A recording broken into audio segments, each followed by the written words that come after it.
மார்கழி மாதத்துல வரக்கூடிய வைகுண்ட ஏகாதசி அன்றுதான் சொர்க்கவாசல் திறப்பு அப்படிங்கிற ஒரு அற்புதமான நிகழ்வு. பரமபத வாசல் வழியாக எம்பெருமான் நமக்கு எழுந்தருளி அருள் புரிகிறார். அதுல நாமும் வந்தோம் அப்படின்னு சொன்னா நம்முடைய பாவங்கள் எல்லாம் நீங்கி புண்ணியம் நமக்கு கிடைத்து வைகுந்த பதவியை பெற முடியும் அப்படிங்கிறது ஸ்ரீரங்கம் ரங்கநாத சுவாமியினுடைய ஆலயம்தான். இந்த ஸ்ரீரங்கத்துல எழுந்தருளி அருள் புரியக்கூடிய ரங்கநாதர் மிகவும் தொன்மை வாய்ந்தவர். பழமையான மூர்த்தியாக நமக்கு காட்சி தரக்கூடிய இந்த ரங்கநாதர் ஆலயத்தில் நடைபெறக்கூடிய வைகுண்ட ஏகாதசி உற்சவம் என்பது மிக மிக சிறப்புக்குரியது. திவ்யமான தரிசனம் எப்ப நமக்கு கிடைக்கும் அப்படின்னா இந்த 2 நாள்ல தான் கிடைக்கும். ஒன்று, இறைவன் மோகினியாக அவதாரம் எடுத்து நமக்கு காட்சி தரக்கூடிய நாள்.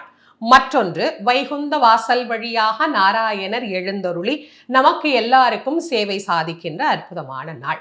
இந்த 2 நாட்களும் ஸ்ரீரங்கத்துல ரொம்ப ரொம்ப விசேஷம். எம்பெருமான் நாராயணருடைய பல்வேறு அவதாரங்கள்ல ஒன்று மோகினி அவதாரம். தேவர்களை காப்பாற்றுவதற்காக, தேவர்களுக்கு அமிர்தத்தை தர வேண்டும் என்பதற்காக இறைவனே மோகினியாக அவதாரம் எடுத்து வந்த ஒரு அற்புதமான அலங்கார கோலத்துல நாராயணரை நம்ம தரிசனம் பண்ண முடியும். சரி, 2025 ஸ்ரீரங்கத்துல வைகுண்ட ஏகாதசியை முன்னிட்டு மோகினி அவதாரத்துல நாராயணர் காட்சி தருவார். 10/1/2025 அன்று அதிகாலை பரமபத வாசல் திறந்து எம்பெருமான் எழுந்தருளி அருள் புரிவார்.